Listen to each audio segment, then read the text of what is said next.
여러분에게 갑자기 2,600억의 유산이 생긴다면 여러분은 어떤 인생을 살고 싶으신가요? 여기 한 남자가 있습니다. 이 남자는 2,600억의 유산을 물려받았고 평생 그 돈을 미국을 파괴하는 데 올인하였습니다. 오늘은 한때 미국의 동맹이자 전우였으나 미국인 수천 명을 살해하고 한순간 미국 역사상 최악의 빌런이 되어버린 오사마 빈 라덴의 이야기를 준비하였습니다. 이야기는 2001년 빈 라덴의 시선이 향해 있던 그곳, 미국 뉴욕에서 시작됩니다. 미국의 심장부 뉴욕 한 복판에 세계무역센터 쌍둥이 빌딩이 우뚝 서 있습니다. 405m, 110층의 세계 최고층 빌딩 중 하나이자 모건 스탠리 등 세계적인 회사 1200여 곳이 입주해 있어 평상시에 상주하는 인원만 5만 명에 육박하는 단일 시간 세계에서 가장 인구 밀집도가 높은 건물.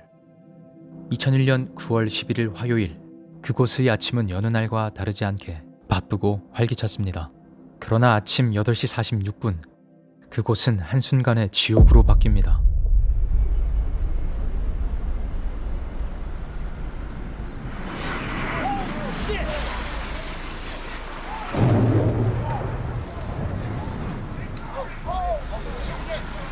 비행기가 날아와 빌딩을 들이받는 믿을 수 없는 일이 벌어지고 모두가 충격에 빠져 정신을 차리지 못하는 사이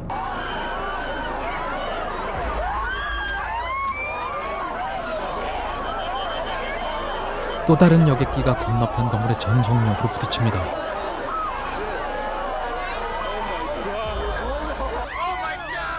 끝내 남쪽 타워가 먼저 무너져 내리고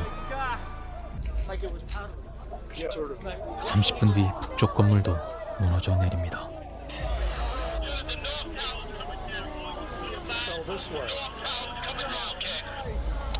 민간인이 탑승한 항공기를 납치해 수만 명이 머물던 빌딩을 들이받아 3,000명이 넘는 사망자와 2만 5천 명 이상의 부상자를 만든 끔찍한 테러의 순간이자 이 모든 것의 배우였던 오사마 빈 라덴의 악명이 전 세계로 퍼져나간 순간이었습니다.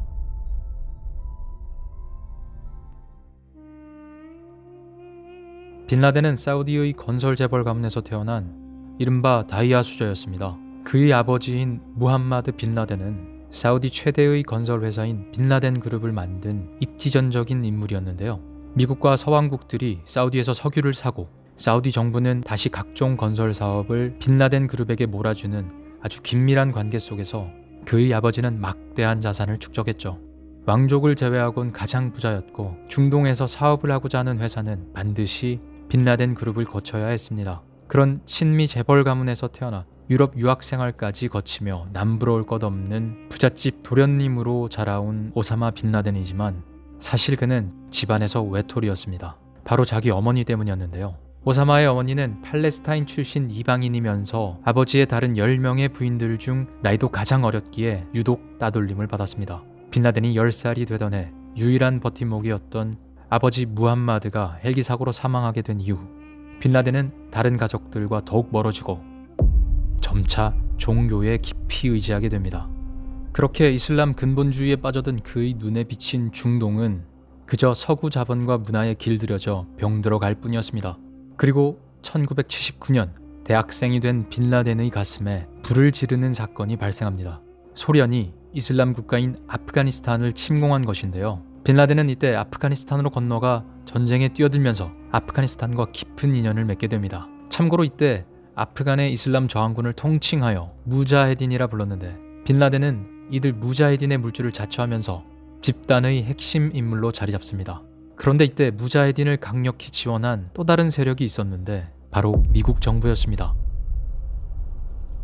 그럴만도 했던 것이 소련이 아프간을 점령해 석유 자원을 확보하고 중동에서의 영향력을 키우는 것은 미국으로선 결코 용납 못할 일이었죠.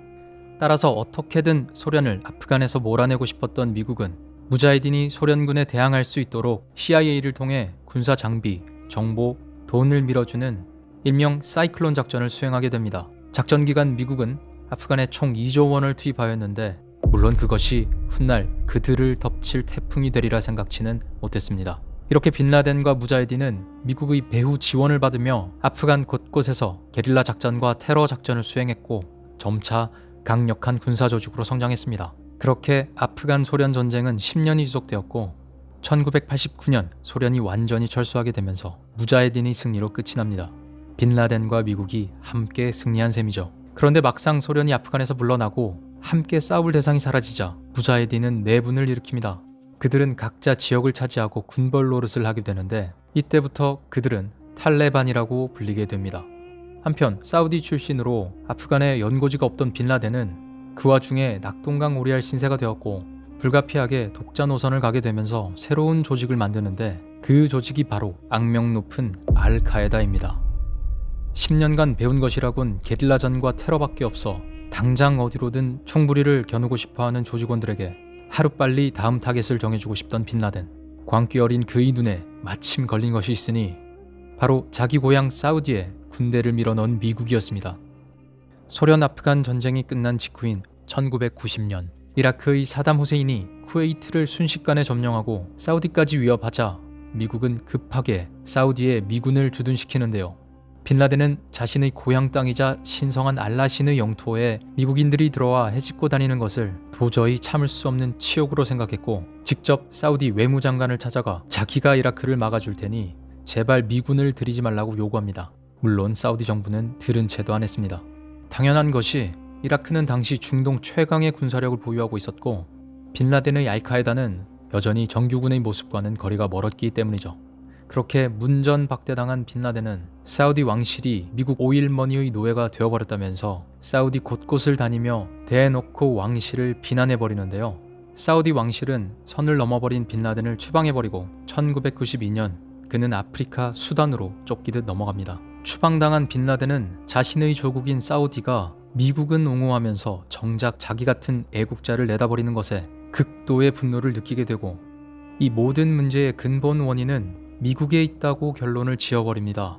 그리고 그때부터 미국을 멸망시키는 것에 자신의 전부를 걸게 되죠. 빈라덴은 수단으로 쫓겨난 직후인 92년 12월 미국 해병대원들이 머물던 예멘의 호텔 두 곳에 폭탄을 터뜨리면서 지옥 같은 테러 활동에 서막을 올립니다. 공교롭게도 미군은 테러 직후 예멘에서 완전히 빠져나가는데요. 사실 딱히 테러 때문은 아니었고 예정된 일정대로 움직였던 것인데 빈라덴은 미군이 테러가 무서워 도망쳤다고 적극 선전하면서 자신의 조직원들에게 더욱 확고히 선언합니다. 테러만이 우리가 갈 길이라는 것을 말이죠.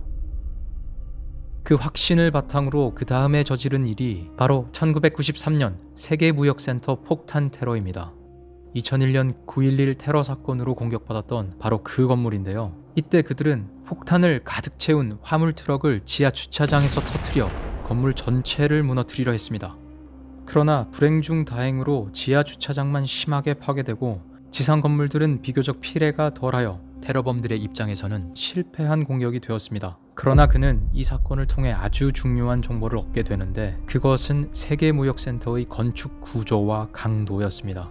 당시 테러는 역사상 처음으로 미국 본토가 직접 공격을 받은 충격적인 사건이었던 만큼 모든 언론이 집중 보도했는데요. 폭탄이 어떻게 터졌고 건물 구조에 어떤 피해를 입혔는지 상세히 보도되는 내용을 보면서 빈라덴은 두 번째 테러를 위한 더욱 치밀하고 대담한 계획을 구상할 수 있었습니다. 한편 생각지도 못했던 본토 테러 공격을 얻어맞은 미국 정부는 다급히 조사에 착수하여 빈라덴이 그 배후에 있음을 밝혀냈지만 빈라덴은 진작에 아프가니스탄 산골로 들어가 자신의 옛 전우들인 탈레반의 뒤에 숨어 있었습니다. 그리고 그곳에서 끝없는 연쇄 테러를 준비합니다. 95년, 96년 사우디 미군 캠프 차량 폭탄 테러, 98년 케냐 대사관 폭탄 테러,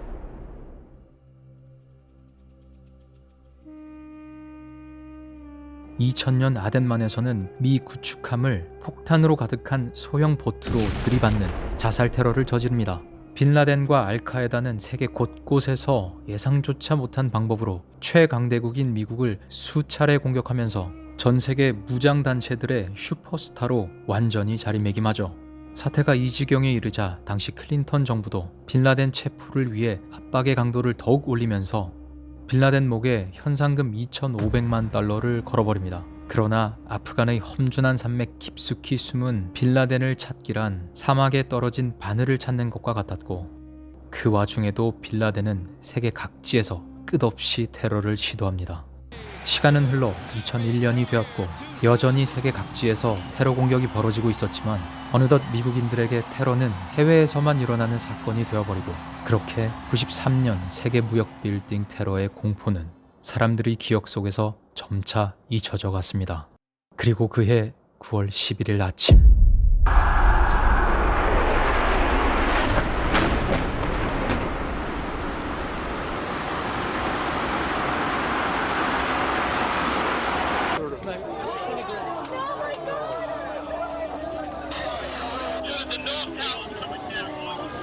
빈라덴은 끝내 세계 무역센터를 무너뜨리고 3만 명의 사상자를 만들면서 역사상 최악의 테러 공격을 자행합니다. 사건 직후 미국은 끔찍한 공격의 배후로 빈라덴과 알카에다 일당을 지목하고 극도의 분노감을 표출하면서 초강경 대응을 예고하는데요.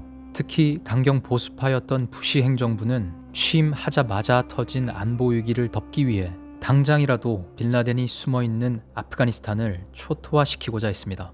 반면 빈라덴은 끝까지 오리발을 내밀면서 도피를 위한 시간을 벌고 있었고 빈라덴에게 막대한 자금을 지원받은 탈레반의 수장 오마르는 미국이 아프간을 침공한다면 철저히 보복할 것이라 공언하면서 빈라덴을 보호합니다.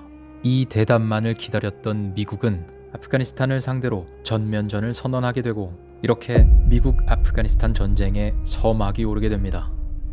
미국은 압도적인 화력을 동원해 전쟁 개시 2달 만에 수도 카불을 점령하지만 여전히 대부분의 외곽지대는 통제 불가였으며 산속 깊이 숨은 빈라덴은 보이질 않았죠.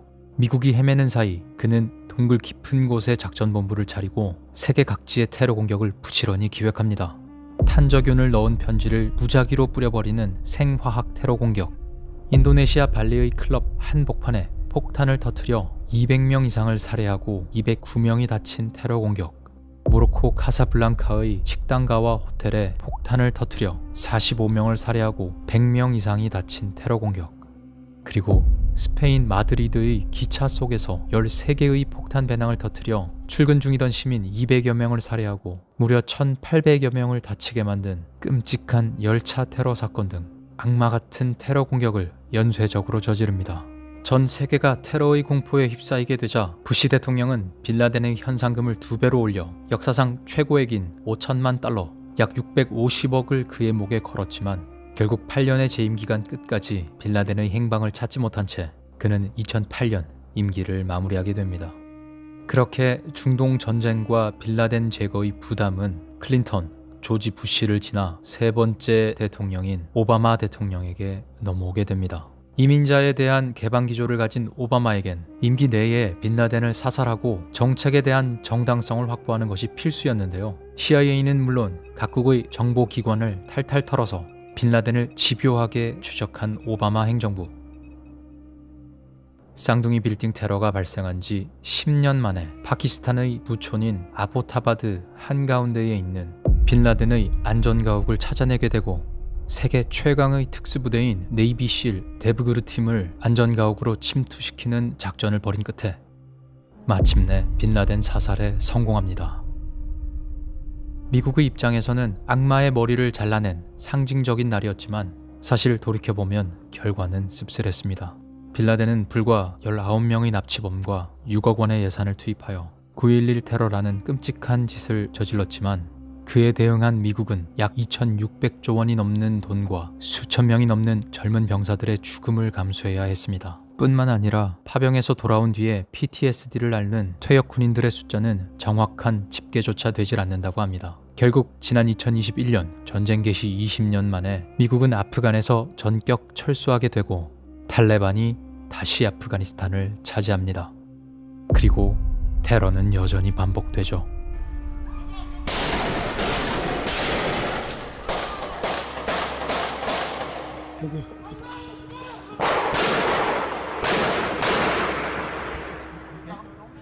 무고한 생명들이 얼마나 더 희생되어야만 할까요?